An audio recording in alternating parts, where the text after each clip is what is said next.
Hello मेरे प्यारे साथियों, आज हमारी साइंस की नेक्स्ट क्लास होने वाली है। अगर आपने अभी तक उन क्लासों को नहीं देखा है तो कृपया उन क्लासों को ज़रूर देखें। अगर आप चैनल पर पहली बार आए हैं तो कृपया चैनल को सब्सक्राइब जरूर करें। तो आज की क्लास बिना किसी देर के हम शुरू करते हैं। तो आज हम चर्चा करते हैं जो कोशिका जीवों की संरचनात्मक एवं क्रियात्मक इकाई होती है। जो आज का हमारा टॉपिक है ना, वह आज का जो हमारा टॉपिक है वह है कोशिका। आज हम कोशिका पर चर्चा करने वाले हैं कि कोशिका क्या है, क्या कुछ है। तो कोशिका क्या हो जाएगी, तो कोशिका जीवों की क्या होगी, संरचनात्मक इकाई क्या है। कोशिका क्या होती है, जो जीवों की संरचनात्मक इकाई है वह कौन सी है, वह हो जाती है कोशिका। यानी कोशिका जीवों की संरचनात्मक इकाई होती है। उसके बाद क्या है, जो कोशिका अर्थ एवं पारपज्य झिल्ली। कोशिका अर्थ है, कोशिका क्या है, जो कोशिका अर्थ और पारगम्य झिल्ली से घिरी होती है। जो कोशिका अर्थ होती है ना, वह पारगम्य झिल्ली से घिरी हुई होती है तथा इसमें स्वतः जनन की क्षमता होती है। यानी जो कोशिका झिल्ली होती है ना, जो कोशिका अर्थ होना वह पारगम्य झिल्ली से घिरी रहती है। जो कोशिका अर्थ है ना, वह किससे घिरी रहती है, वह पारगम्य झिल्ली से घिरी रहती है तथा इसमें स्वतः ही जनन की क्षमता होती है। यानी जो कोशिका अर्ध पारगम्य झिल्ली से घिरी होती है तथा इसमें स्वतः ही जनन की क्षमता होती है। उसके बाद क्या है, उसके बाद है कोशिका के अध्ययन को साइटोलॉजी कहा जाता है। जो कोशिका का अध्ययन किया जाता है उसको किस नाम से जाना जाता है, उसको साइटोलॉजी नाम से जाना जाता है। यानी कोशिका के अध्ययन को क्या कहा जाता है, तो कोशिका के अध्ययन को साइटोलॉजी कहा जाता है। यह आपको याद होना चाहिए। आपसे यह क्वेश्चन पूछा जा सकता है कि जो कोशिका होती है ना, तो कोशिका का जो अध्ययन किया जाता है उसे किस नाम से जाना जाता है, तो उसको साइटोलॉजी के नाम से जाना जाता है। फिर अगला क्या आ जाएगा, अगला आ जाए कोशिका की खोज किसने की थी। तो कोशिका की खोज किसने की थी, कोशिका की खोज कर्ट रॉबर्ट हुक ने की थी। तो आपसे पूछ लिया जाए जो कोशिका की खोज किसने की, तो कोशिका की खोज की थी कोरक में, कोशिका की खोज कोरक में रॉबर्ट हुक के द्वारा की गई थी। यानी कोशिका की खोज किसने की, तो कोशिका की खोज की थी रॉबर्ट हुक ने। फिर है कोशिका की जो सर्वप्रथम खोज किसने की थी, तो कोशिका की जो सर्वप्रथम खोज है वो 1665 के अंदर रॉबर्ट हुक के द्वारा की गई थी। और कहाँ की गई थी, कोरक के अंदर।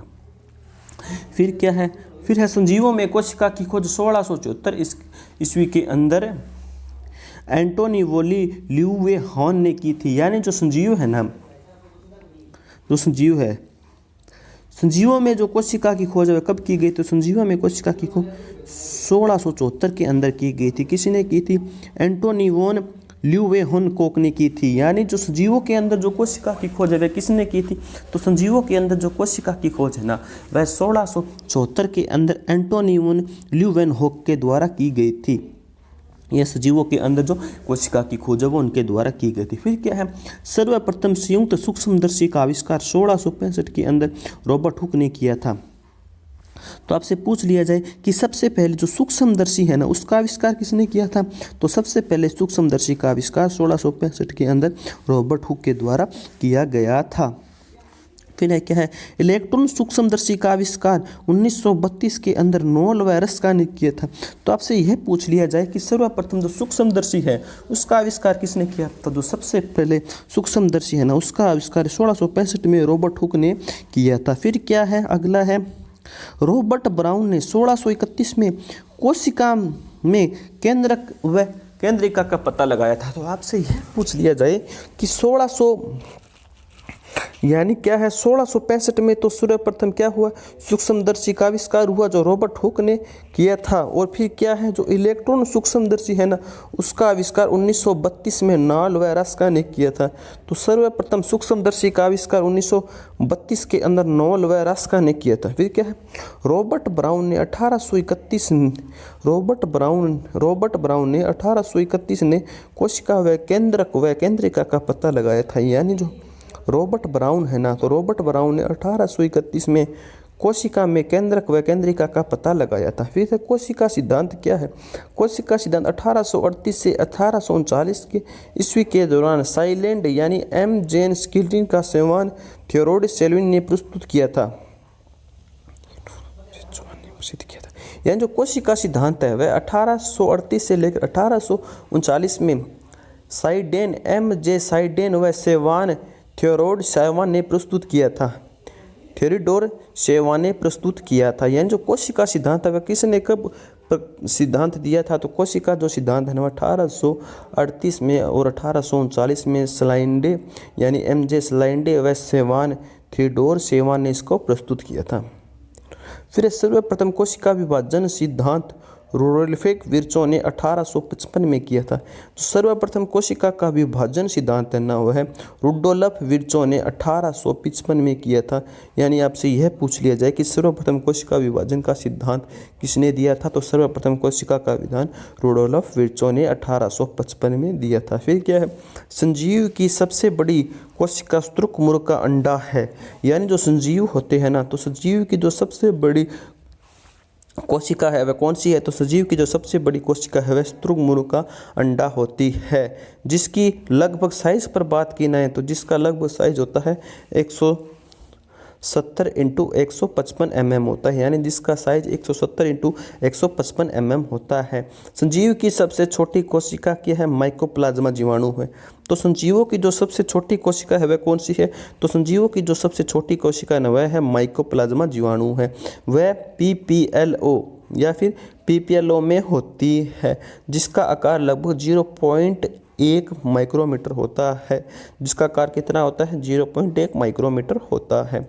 फिर क्या है, मनुष्य के शरीर की सबसे लंबी कोशिका तंत्रिका कोशिका है। यानी जो मनुष्य है ना, तो मनुष्य की शरीर की जो सबसे लंबी कोशिका है वह कौन सी है, वह हो जाएगी तंत्रिका कोशिका है, जो लगभग 1 मीटर की होती है। जो कितनी होती है, वह लगभग 1 मीटर की होती है। फिर क्या है, मनुष्य के शरीर की सबसे बड़ी कोशिका अंडाणु है। यानी जो मनुष्य है, तो मनुष्य के जो शरीर की जो सबसे बड़ी कोशिका है वह कौन सी है, तो मनुष्य के शरीर की जो सबसे बड़ी कोशिका है वह अंडाणु होती है। फिर क्या है, मनुष्य के शरीर की सबसे छोटी कोशिका शुक्राणु होती है। यानी जो मनुष्य होता है ना, जो उसके शरीर की जो सबसे छोटी छोटी कोशिका होती है ना, वह कौन सी होती है, जो मनुष्य के शरीर की जो सबसे छोटी कोशिका है उसको शुक्राणु नाम से जाना जाता है। फिर एक कोशिकीय जीव कौन कौन सी है, तो एक कोशिकीय जीव हमारा हो गया अमीबा हो गया, और पैरामीशियम हो गया, यूग्लिना हो गया, बैक्टीरिया हो गया, जीवाणु हो गया, तथा क्लेमिडोनोमास आदि हो गई। यानी एक कोशिका जीव कौन कौन से हैं, तो एक कोशिका जीव हो गया अमीबा हो गया, पैरामीशियम हो गया, यूग्लिना हो गया, बैक्टीरिया या जीवाणु हो गया, तथा क्लेमिडोनोमास आदि हो गया। फिर क्या है, आगे है फ्लेमिंग ने 1880 से लेकर 1882 के अंदर क्रोमैटिन की खोज तथा कोशिका का समसूत्री विभाजन मिटोस ने दिया था। यानी जो फ्लेमिंग है ना, फ्लेमिंग ने 1880 से लेकर 1882 के अंदर क्रोमैटिन की खोज तथा जो कोशिका का जो समसूत्री विभाजन है ना, मिटोसिस दिया था।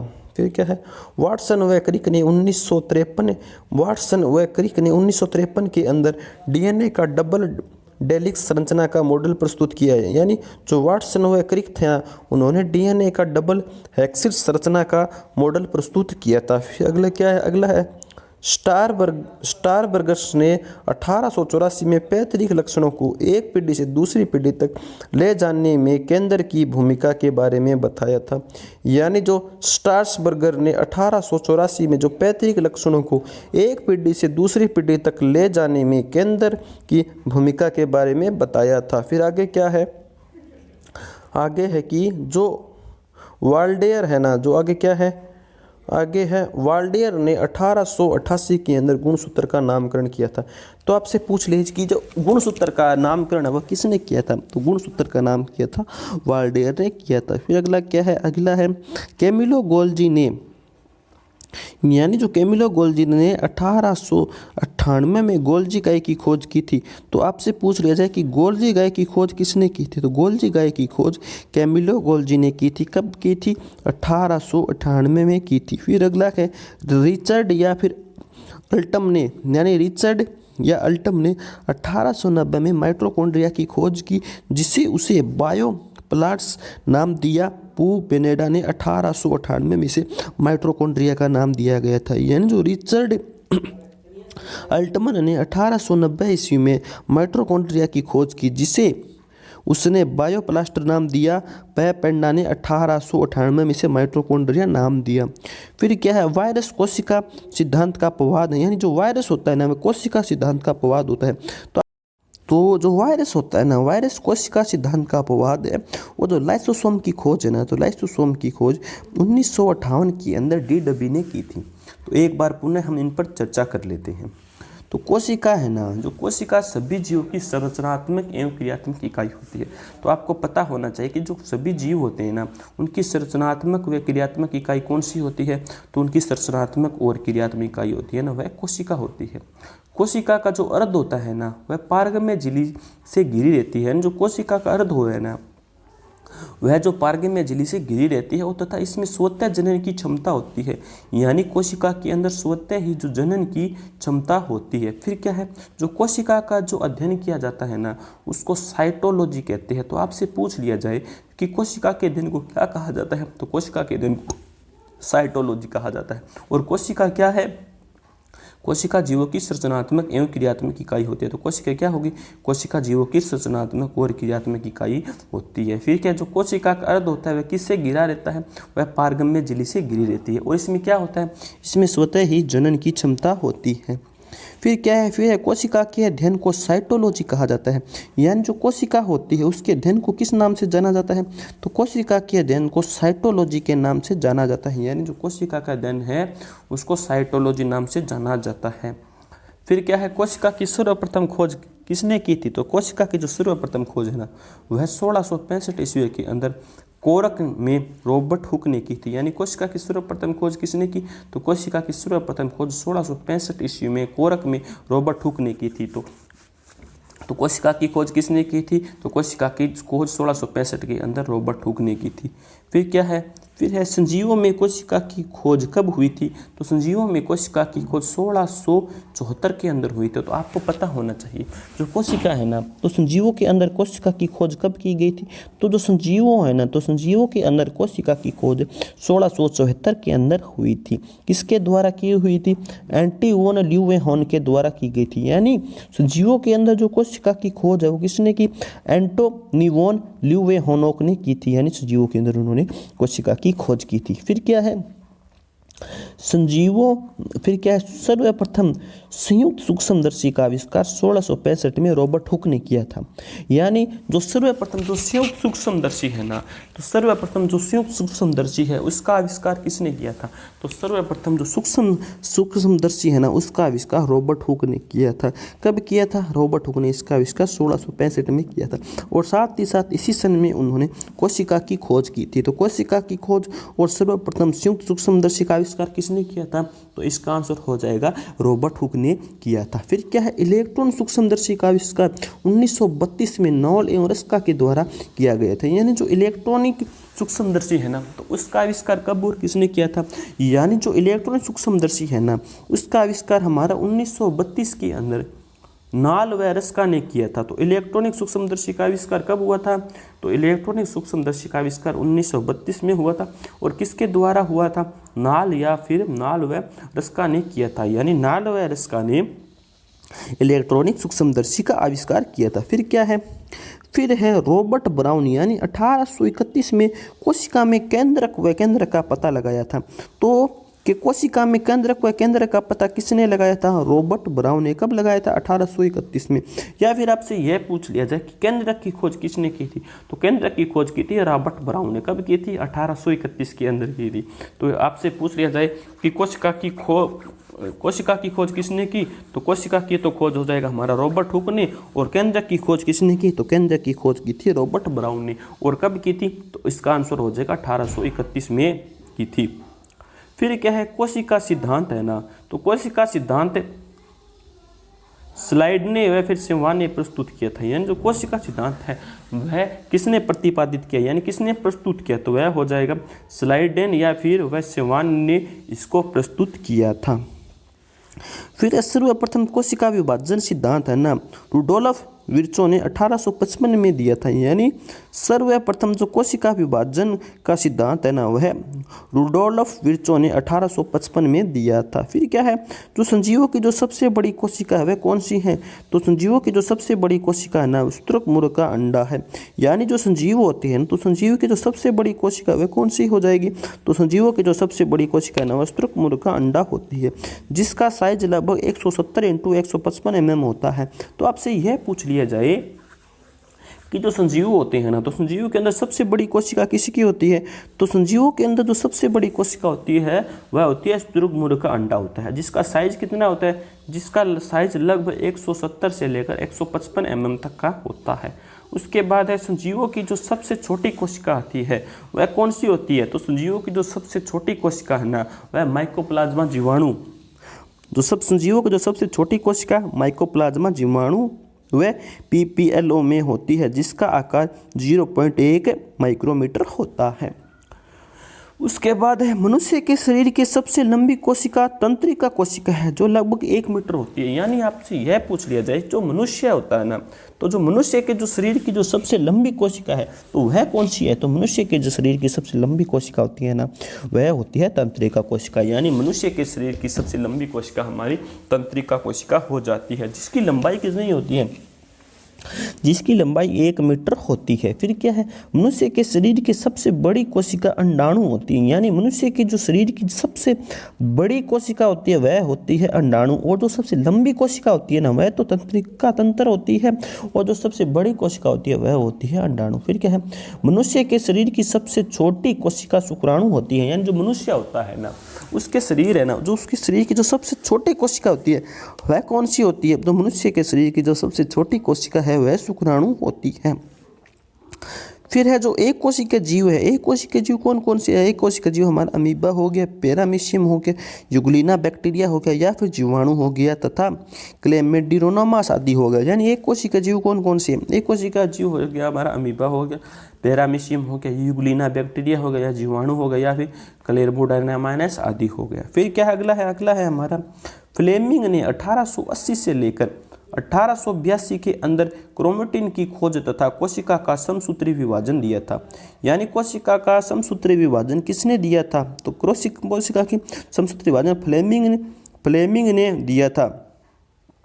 फ्लेमिंग ने क्रोमेटिन की खोज तथा कोशिका का समसूत्री विभाजन किसने दिया था? फ्लेमिंग ने दिया था। कब दिया था? 1880 से 1882 के मध्य दिया था। फिर क्या है? फिर है वाटसन व क्रिक ने 1935 के अंदर DNA का डबल डेलिक संरचना का मॉडल प्रस्तुत किया था। यानी जो वाटसन व क्रिक है ना, उन्होंने 1953 के अंदर DNA का डबल डेक्सी संरचना का मॉडल प्रस्तुत किया था। यानी जो वाटसन व क्रिक है ना, उन्होंने 1953 के अंदर DNA का डबल डेलिक संरचना का मॉडल प्रस्तुत किया था। फिर अगला क्या है? अगला है हमारा स्टार्सबर्ग ने 1884 के अंदर पैतृक लक्षणों को एक पीढ़ी से दूसरी पीढ़ी तक ले जाने में केंद्र की भूमिका के बारे में बताया था। यानी जो स्टार्सबर्ग ने 1884 से जो पैतृक लक्षणों को एक पीढ़ी से दूसरी पीढ़ी तक ले जाने में केंद्र की भूमिका के बारे में बताया था। फिर क्या है? वाल्डेयर ने 1888 में गुणसूत्र का नामकरण किया था। यानी गुणसूत्र का नामकरण कब हुआ था? तो गुणसूत्र का नामकरण 1888 के अंदर हुआ था। किसके द्वारा हुआ था? वाल्डेयर के द्वारा हुआ था। फिर अगला है कैमिलो गोल्जी ने 1898 में गोल्जी गाय की खोज की। तो आपसे यह पूछ लिया जाए कि गोल्जी गाय की खोज किसने की थी? तो गोल्जी गाय की खोज 1898 में कैमिलो गोल्जी के द्वारा की गई थी। फिर रिचर्ड अल्टम ने 1890 के अंदर माइटोकॉन्ड्रिया की खोज की। यानी माइटोकॉन्ड्रिया की खोज किसने की? रिचर्ड अल्टम ने की थी। कब की थी? 1890 के अंदर की थी, जिसे उसने बायोप्लाट्स नाम दिया था। वह पू बेंडा ने 1898 में इसे माइटोकॉन्ड्रिया नाम दिया था। यानी जो रिचर्ड अल्टम्स ने जिन्होंने 1890 में माइटोकॉन्ड्रिया की खोज की थी, उसने इसे बायोप्लास्टर नाम दिया था, लेकिन इसे बेंटा ने 1898 के अंदर इसे माइटोकॉन्ड्रिया नाम दे दिया गया। वायरस कोशिका सिद्धांत का अपवाद है। यानी जो वायरस है ना, वह कोशिका सिद्धांत का अपवाद है। फिर लाइसोसोम की खोज कब हुई? लाइसोसोम की खोज 1998 में डी डब्बे ने की थी। यानी जो आज की हमारी क्लास है वह इसी प्रकार समाप्त होती है। जय हिंद, जय भारत।